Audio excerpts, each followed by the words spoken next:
Ayan guys, yari na yung ating seat cover na carbon seat cover ang kinabit natin dito sa motor ko.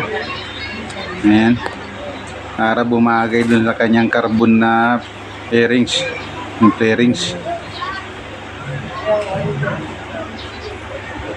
Ayan, ayan na, carbon na.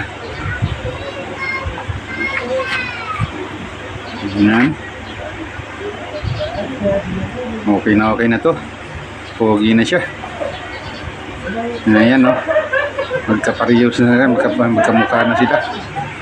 Hindi maganda pag black, kaya carbon na nilagay ko dyan. Ayan, okay na siyang tingnan, hindi yung biglang itim sa ibabaw. Tapos medyo parang white gray yung combination niya dito eh. Ngayon kanyang combination white gray, itong nasa rehistro niya eh, gray, pero carbon na siya. Ayan, thank you guys for watching. Nakita ko lang sa inyo kung paano ko ginawa yan, naka live.